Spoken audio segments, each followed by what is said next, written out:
नमस्कार, time eight Bihar में आपका स्वागत है। आज मैं एक ऐसी बात करने वाला हूँ आप लोगों के साथ, जिसको देखकर आपको हो सकता है गर्व भी हो और एक मैसेज भी मिले, पॉजिटिव मैसेज कि ज़िंदगी में अगर आप कुछ मेहनत करेंगे तो उसका कुछ फल आपको मिल सकता है। मैं बात कर रहा हूँ आत्मनिर्भर भारत की। मोदी जी हमेशा ये कहते हैं कि जो इंडिया के लोग हैं, भारत के लोग हैं, उनको आत्मनिर्भर बनना चाहिए। इसी की एक मिसाल जमुई में मैं पेश कर रहा हूँ। जमुई के सिंगरारपुर गांव है जो कि खैरा प्रखंड में है और ये अति नक्सल प्रभावित क्षेत्र है। इस क्षेत्र में एक दो भाई हैं। दो भाई ने एक ऐसा काम किया है जिसको लेकर ये जो आप देख रहे हैं हमारे पीछे खंडर है, ये मिट्टी का मकान है और मिट्टी के मकान से इन्होंने अपने आप को, पूरे परिवार को इस पक्के के मकान में ले आया। अब वो कैसे ले आया ये भी मैं आपको बताऊं। हमारे साथ मौजूद हैं राम प्रसाद गुप्ता जी, जो कि इसी संग्रामपुर गांव में ही रहते हैं। और पारंपरिक खेती तो सब लोग करते हैं क्योंकि भारत एक कृषि प्रधान देश है, लेकिन ये एक फूलों की खेती कर रहे हैं। ये एक सबसे बड़ी बात है कि फूलों की खेती में जम्मू जैसे छोटे शहर में एक अच्छा स्कोप बनकर उभर कर आया है। आइए इनसे बात करते हैं और जानते हैं कि ये फूलों की खेती का आइडिया कैसे आया आपको। फूलों की खेती के आइडिया सर आया मेरा जब ट्रेनिंग लिए उस समय भी मुझे जो है ट्रेनिंग के पीरियड थोड़ा थोड़ा फूल का जानकारी दिया गया था, हल्का। तो हल्का जानकारी होने के बावजूद मुझे ये पहचान में नहीं आ रहा था कि फूल कितने वैरायटी के होते हैं। और मतलब कुछ कुछ ज्ञान हुआ, 2-4-10 फूलों के ज्ञान हो चुका था। तब इस क्रम में लोग यहाँ से मतलब बंगाल से बेचने के लिए आते थे, तो मैंने उन सब लोगों से संपर्क करने के लिए छोटे भाई को प्रेरणा दिया। और वो प्रेरणा के माध्यम से छोटे भाई मेरा जा कर के उनसे दोस्ती किए और वो साथी बन गए। और बाद में उन्होंने बताया और सारा जब मतलब फूल के बारे में मुझे जानकारी दिया। और जैसे जैसे भाई साहब को मैं इंडिकेट करते गए वैसे वैसे मतलब वो काम करते गए। धीरे धीरे मुझे ये विश्वास होने लगा कि नहीं, अब मैं आत्मनिर्भर हो जाऊंगा ये पौधा प्लांट में, क्योंकि मैं कृषि विज्ञान केंद्र से आम और फलदार वृक्षों के बारे में पूर्ण ग्राफ्टिंग और तकनीकी के बारे में जानकारी मिल गया था और पूर्ण रूपेण हम उसमें दक्ष हो गए थे।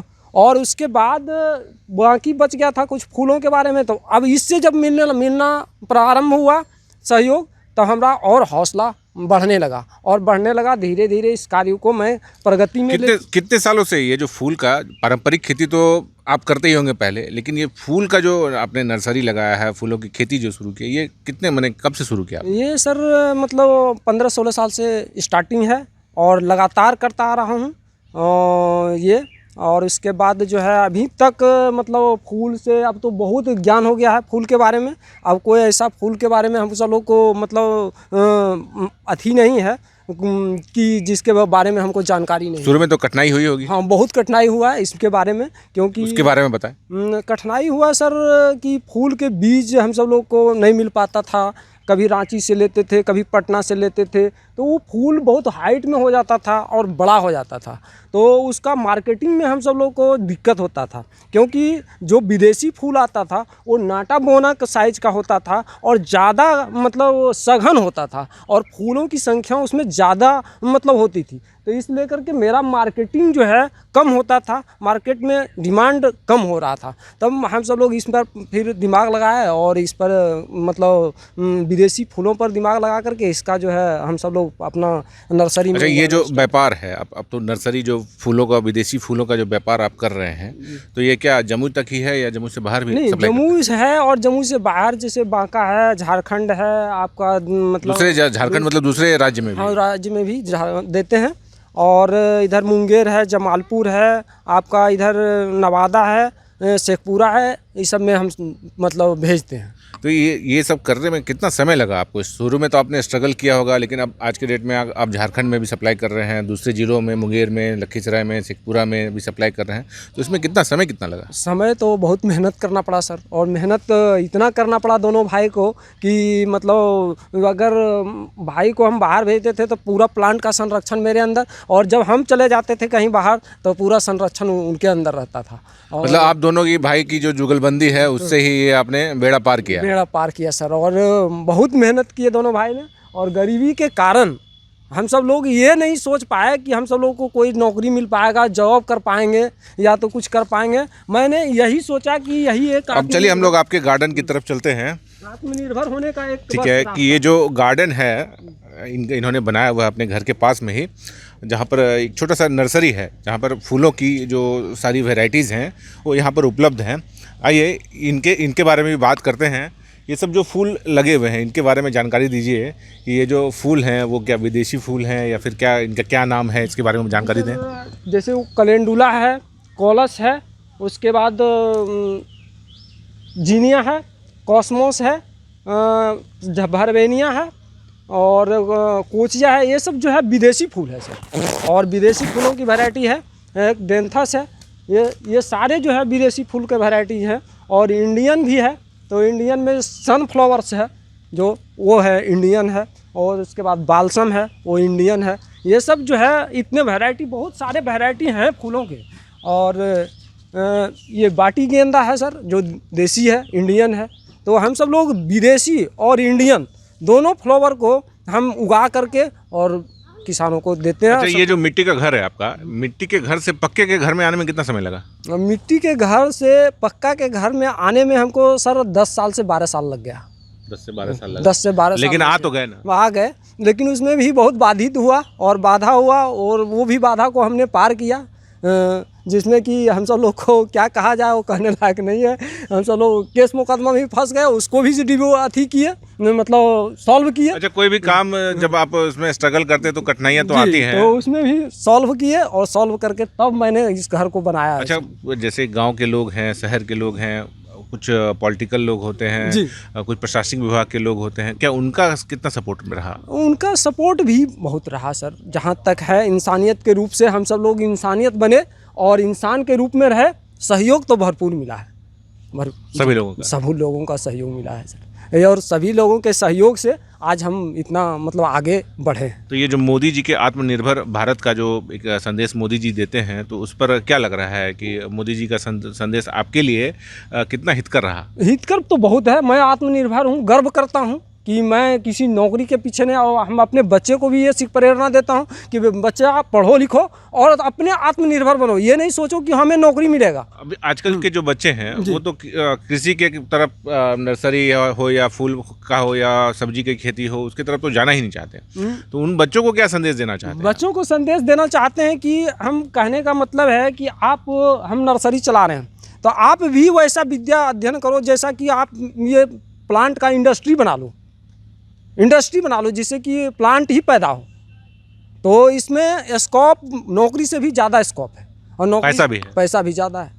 तो इसलिए करके कहने का मतलब है कि आपको पारंपरिक तो चल रहा है, मतलब ये नर्सरी, इससे हट करके कुछ लैब नर्सरी का भी उसमें ज़्यादा स्कोप मिलेगा। तो इसके लिए तो शिक्षा होना सबसे ज़रूरी है। तो ये थे हमारे साथ राम प्रसाद महतो, इनके भाई भी हैं, वो अभी यहाँ पर मौजूद नहीं थे तो उनसे बात नहीं हो सकी हमारी। तो ये जो आत्मनिर्भर भारत है, आत्मनिर्भर भारत का एक सफल उदाहरण मैंने यहाँ पर पेश किया। काफ़ी कठिनाई हुई, लगभग 10-15 साल लग गए उनको इस कच्चे मकान से पक्के मकान में आने में, लेकिन आज के जो इनकी स्थिति है वो कह रहे हैं काफ़ी अच्छी है, लाखों में कमाई हो रही है, काफ़ी सुखद परिवार नज़र आ रहा है और दोनों भाइयों की जो जुगलबंदी है वो रंग लाई। अब ये एक बात इन्होंने और भी बताई हमें कि ये कुछ 50,000 पौधों, जो फलदार पौधे होते हैं, उनकी भी खेती इन्होंने शुरू की है जो पास में यहीं पर है।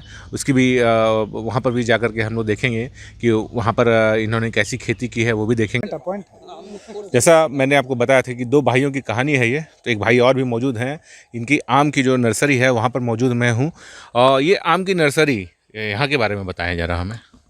जी, ये आम की नर्सरी मतलब मैं 2007 से चालू किया हूँ और यहाँ बहुत सारा वैरायटी का आम, सबसे पहले एक पौधा को मैंने किया, इस तरह से संख्या बढ़ाते हुए लोग यहाँ आना जाना प्रारंभ किया और मतलब आज के डेट में हम आम में पूरा आत्मनिर्भर हैं। हमारे साथ आम के क्षेत्र में अच्छे नर्सरी वाले जो हैं वो नहीं आ पाएंगे। इसलिए नहीं आ पाएंगे कि हम इसमें मेरा मोटा मोटी जन्म ही हुआ है, क्योंकि अच्छे नर्सरी वाले लोग को जब मैं कभी पूछ डालता हूँ कि भाई ये वैरायटी क्या है तो वो बता नहीं पाता है।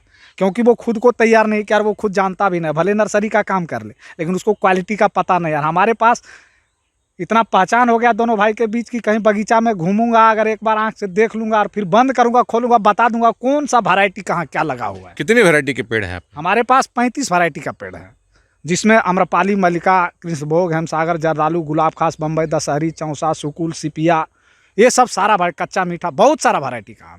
तो फूल के अलावा जो ये कारोबार आप कर रहे हैं, तो इसमें भी मुनाफा हो रहा है? फूल से ज़्यादा मुनाफा हो रहा है या फिर दोनों को मिला करके आप ये काम कर रहे हैं? मिला जुला करके सर मैं दोनों को मिला करके ही काम कर, फलदार और फूल का दोनों मिला करके सालाना इनकम 5 से 6 लाख रुपया मेरा होता है, और सारा घर परिवार चलता है और लेबर भी चलाते हैं। लेबर भी चलाते हैं। ये आत्मनिर्भर भारत की जो है एकदम गुड, उसमें कहीं कोई दिक्कत नहीं है। हम एक गरीब परिवार से आए हो, पूरा आत्मनिर्भर, किसी के साथ कोई किसी का सहयोग नहीं तो मेरा पिताजी ना माँ बाप मुझे पूंजी दिया है, सिर्फ आम का जूठा आठी चुन करके मैंने इस पूंजी को बनाया। अच्छा, एक पेड़ के बारे में बता रहे थे जिसमें एक ही पेड़ में 3 पौधे, मैंने एक ही पेड़ में 3 तरह के आम के फल आप उगा रहे हैं, तो वो कैसे किया आपने?